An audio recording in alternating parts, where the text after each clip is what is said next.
ميونخ هنالك القائد لام بواتينغ مارتينيز وألابا في الجهة اليسرى، بينما ريبيري فيدال ألونسو وتياغو وروبن وتوماس مولر هو المهاجم الصريح، لأن ليفا يغيب في مباراة لا شك الغيابات فيها ربما تلقي بظلالها في مجموع المباراتين. ماذا عن ريال مدريد؟ ماذا عن بطل دوري أبطال أوروبا، الفريق الذي يأمل أن يسير على خطى نادي ميلان الإيطالي لأن يكون الفريق المتوج لمرتين متتاليتين؟ هذا لم يحدث بالمناسبة منذ عام 94 يوم أن توج نادي ميلان مع الكبير فابيو كابيلو.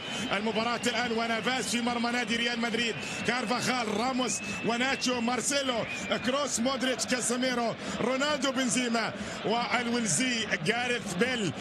في مباراة الليلة أجواء كبيرة معتادة عند البافاري على لاعبي فريق ريال مدريد، وهذه محاولة وكريستيانو رونالدو عرقل في الكرة الماضية، النجم الذي يلعب مباراة رقم 106 وبالتالي 5 سنوات كاملة الآن مع الفريق البافاري، في حالة تسلل على روبن في الكرة الماضية، اللاعب اللي لا شك أنه أيضا ترك ريال مدريد في عام 2009 وبالمناسبة يلعب مباراة 20 متر مسافة الكرة عن المرمى، وخلف الكل يأتي نوير ويتقدم كريستيانو، سدد الكرة الماضية ولكنها بعيدة من كريستيانو. نعم تذهب عالية، هذه محاولة كرة قوية، كرة عن طريق توني كروس، يأتي بمحاولة عالية وقوية.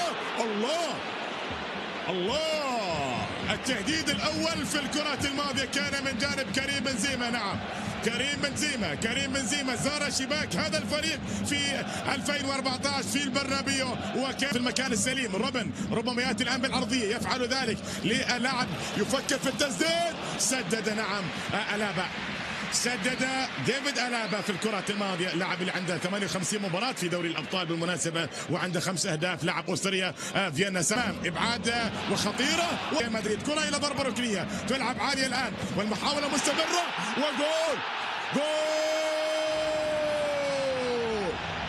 يتقدم بايرن ميونخ، يتقدم فيدال المحارب، يتقدم المحارب التشيلي وياتي بكرة قوية جدا لا تصاد ولا تراد، وبالتالي يتقدم. نعم بايرن ميونخ اللي كان ضاغط عنده ضربات ركنية أكثر، لكن يا لها ويا له من تقدم ويا لها من كرة راسية لا تصاد نعم ولا تراد، قوية جدا، سددت بالراس ووصلت إلى الشباك، قوية بهذه الصورة، صعبة جدا على أي حارس. كل إنجازاته وكل ألقابه وبطولاته، وهذه محاولة قائمة والكرة قائمة ومستمرة ولا وجود بالفعل لخطأ في الكرات الماضية. في لاعب أيضا من لاعبي ريال مدريد مصاب في أرضية الملعب وربما يأتي الآن. نعم يجب إخراج الكرة لأن لاعب سلامات يا كاسيميرو وفيليب لام، وهذه خطيرة من جانب توماس مولر، لكن يا لها من نقلة ويا لها من لمسة من جانب في لمسة من اللمسات كما هو الآن يحدث. كرة عالية خطيرة، فرصة،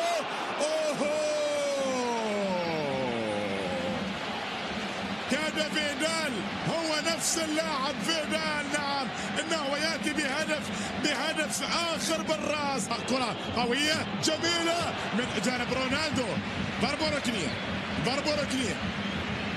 ركنية لريال مدريد السليم، محاولة التسديد قوية جدا وتصل بعد ذلك إلى ضربة مرمى، لكن بدأ ريال مدريد طريق العودة، الكرة لا زالت مستمرة والتسديدة وتصل ضربة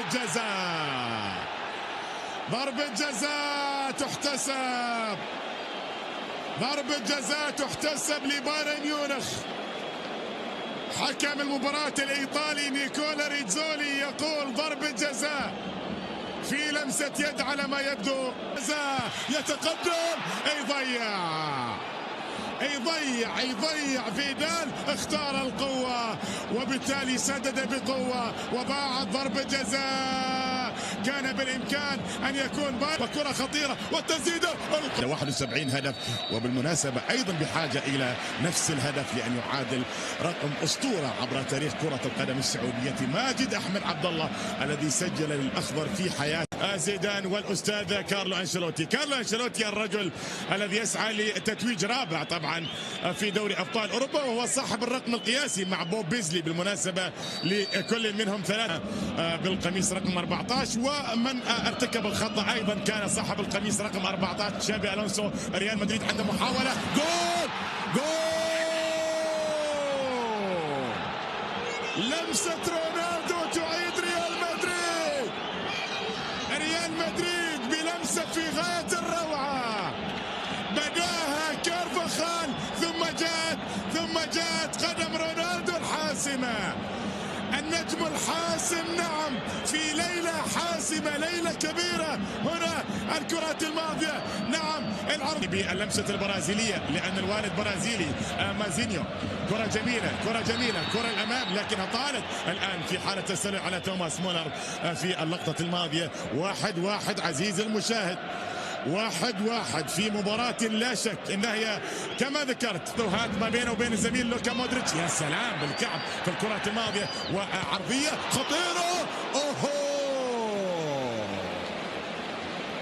نوير ينقذ هدفا مؤكدا من جاريث بيل من امام، وصلت الى كريستيانو رونالدو. يا لها من مباراة يقدمها الدون، وفي انذار على خافي مارتينيز في الكرات الماضية.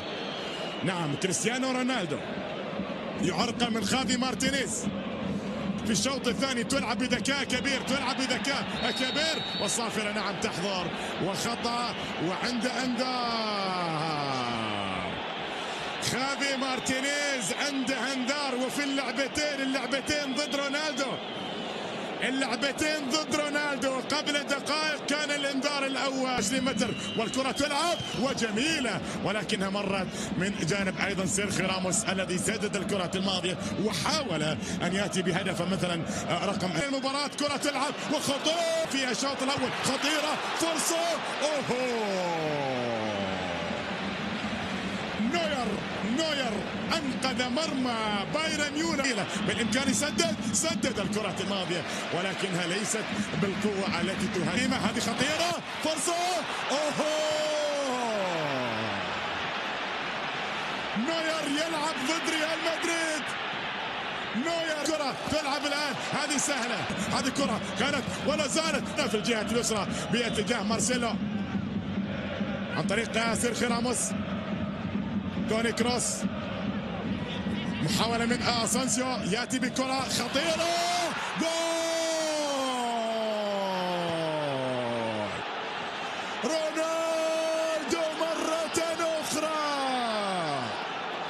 يضرب مرتين ويسجل هدفين ويتقدم ريال مدريد.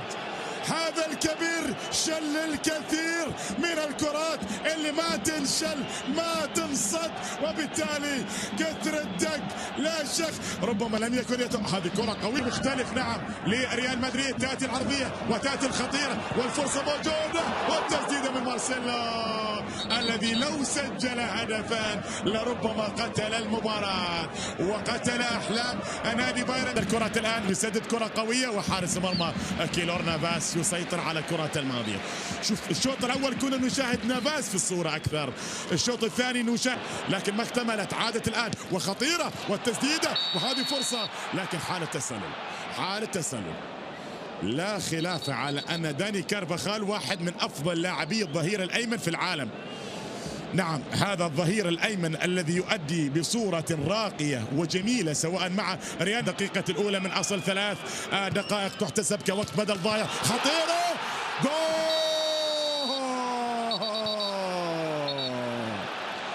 هي عاداته، لكن لا، الهدف يلغى. كنت أقول هي عاداته. سيرخيو راموس نعم تسلل، ترك التسلل ولا فاريا من أليانز أرينا بفوز ثمين، بفوز مستحق في الشوط الثاني بعد مباراة غريبة بكل ما فيها. شوط كان لكارلو أنشيلوتي وبايرن ميونخ، شوط ثاني فيه انقلاب، بل بركان، بل عاصفة، بل جنون كروي. كان رجله الأول بالفعل كريستيانو رونالدو، سجل هدفين المثالية مع جاريث بيل، كيلور نافاس في حراسة المرمى، كارفاخال، ناتشو، راموس، مارتشيلو، لوتيفي الدفاع لوكا مودريتش، كاسيميرو، توني كروس في وسط الميدان، إيسكو، كريم بنزيما، والرهيب رونالدو في الهجوم، روبر ليفاندوفسكي. هذا هو قاتل الريال الزمان ب4 أهداف كاملة لما كان يلعب بالألوان الصفراء لبروسيا دورتموند.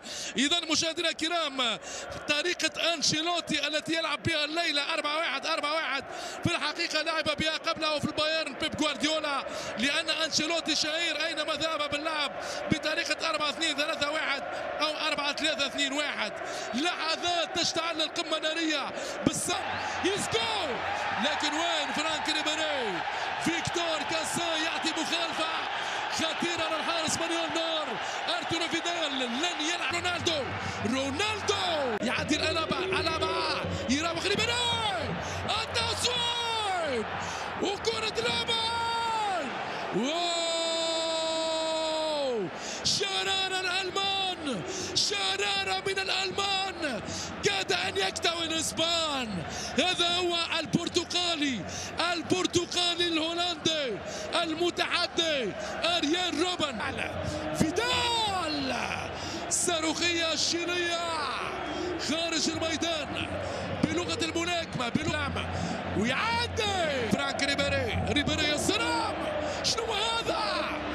ضاعت الكرة على الفرنسي إيسكو مودريتش، يعدي بالراس كريم بنزيما بالراس، هو القناص لكن الكرة خارج الإلعاب. كارفاخال، واو، هذا ما معناه مانويل نوير أفضل حراس العالم. 24 هدف. جيروم بواتانغ رائع بطريقة مثالية، يخرج الكرة، كروس اللي يوزع، لمسة يد من راموس كانت موجودة. كرة مدريدية، كارفاخال، كرة جول، لا، رائع دافيد ألابا أو جيروم بواتانغ العملاق البافاري يخرج كرة من الشباك. أريان روبن، رونالدو، إصابة البرتغالي. كارفاخال، وبنزيما ويعدي التسويق. غريبة وعجيبة. لا يا توني كروس، كاد أن يأتي الألماني بأجمل الأماني. يعدي ليفاندوفسكي وأمامي رونالدو، التسويق، ضاع، رائع، جول، رونالدو، التسويق باليسار، رونالدو خارج الإطار، والتسويق. زيدان حيران، خايف من الألمان. من سيكتوي بالنيران؟ مشاهدينا الكرام، في هذه اللحظة يعلن الحكم فيكتور كاساي على نهاية الشوط الأول بتعادل سلبي 0-0 هنا في صوت لمتابعة أتوار الشوط الثاني في لقاء ربع نهائي بين ريال مدريد وبايرن ميونخ. التعادل 0-0 في الشوط الأول يعطي أحقية البطاقة للتأهل لريال مدريد إلى مربع الذهب للمرة السابعة على التوالي، رقم قياسي في تاريخ اللعبة. إذا فيكتور كاساي، رونالدو يوزع، إيسكو ولا لا؟ يسدد، غدار إيسكو، كاد أن يأتي بالانفجار ويعطي كرة، يا سلام، يوزع روبن، غريبة، جول. ماذا يقول كاساي؟ هاتوا لي عيون الصقر. لأريان روبن يعدي، والحكم يعطي ضربة جزاء لبايرن ميونخ. أول سيناريو في المباراة السافرة الهنغارية، تعطي ضربة جزاء لنجم الكرة الهولندية أريان روبن. ولعت نار، سيتقدم روبر ليفاندوفسكي، جول. ألم أقل من زمان أن المستحيل ليس من الألمان. الإسبان مشاهدينا الكرام يحترقون الآن بفعل الألمان. لهيب بافاري يعزف بالريال المهاري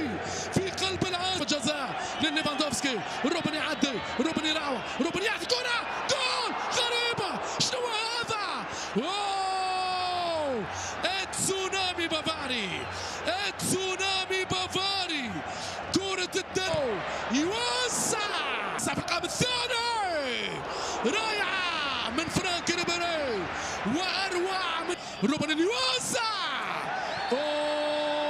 مخالفة ضد ليفاندوفسكي، مخالفة ضد ليفاندوفسكي.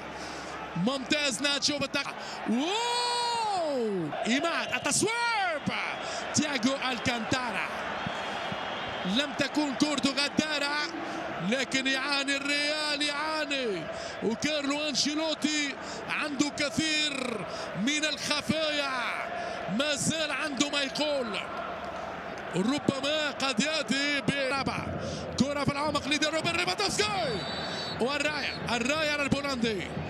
دفاع الخط للفريق المدريدي. هذه هي الإعادة.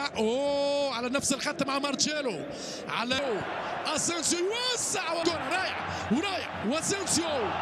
الراية على رونالدو، راية على رونالدو يا كارفاخال. ناصر أعصاب مودريتش يوسع، ومانويل نار في القائم الأول. نار اللهيب ريال مدريد في الوضعية. دوغلاس كوستا ويلعب أريان روبن، 4 مهاجمين ألمان. وهذا كاسيميرو جول رونالدو، جول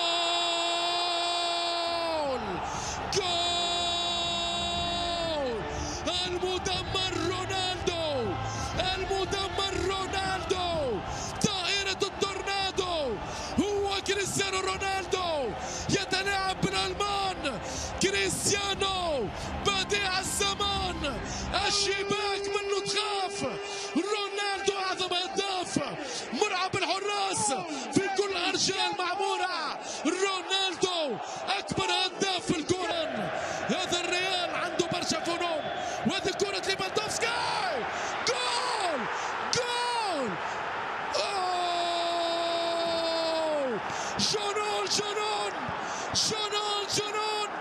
جنون فنون.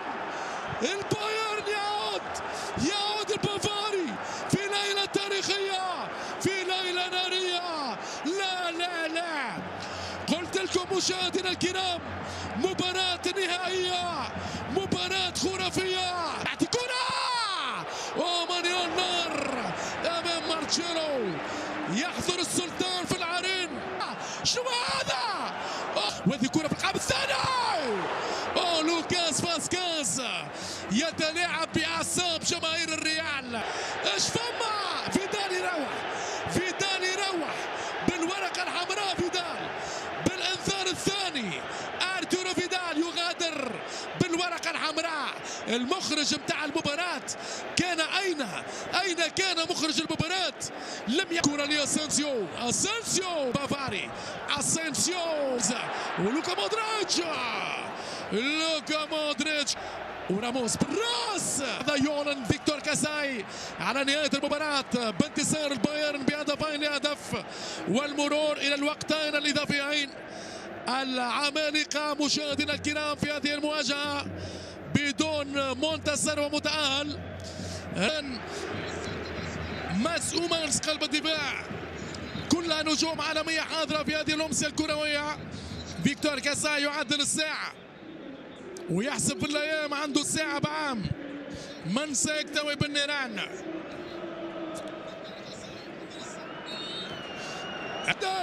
كرة ألمانية بافارية ومارتشيلو.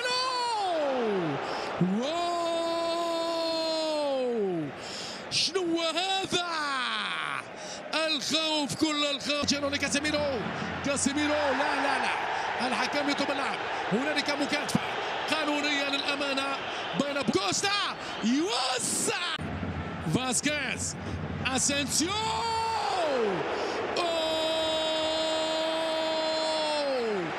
هل فهمتم لماذا هو في المتابعة؟ التصويب، ولكن غدارة رونالدو لم تكن بالشرارة. مباراة بصراحة مشاهدينا الكرام. راموس رونالدو جول. المدمر رونالدو مرعب الحراس.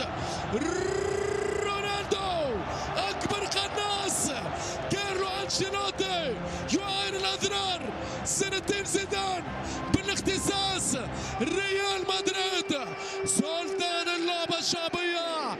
ما زلت نحكي مشاهدينا الكرام، قلت لكم ريال مدريد يلزم يحسم الامور في الوقت الاضافي الاول او الثاني. رونالدو في موقف متسلل، رونالدو في موقف متسلل، لكن الحكم يقر شرعية الهدف. هذا تعظيم سلام كالعادة، اجواء ما قبل بداية الوقت الاضافي الثاني في المباشر امامكم مشاهدينا الكرام. مدرجات سانتياغو، في مدرجات سانتياغو برنابيو، التصويب من توني كروس، والحكم يعطي ضربة مرمى 1-1 والبادئ يظلم. الريال يريد الضربة القاضية، مارتشينو يعدي، جول جول جول جول جول جول جول. الريال رويال، الريال رويال بأقدام الأبطال، بفرحة الأجيال. الريال مشاهدينا الكرام، نار نار نار يا حبيبي نار. هذا هو هنا مدريد ومنها الريال.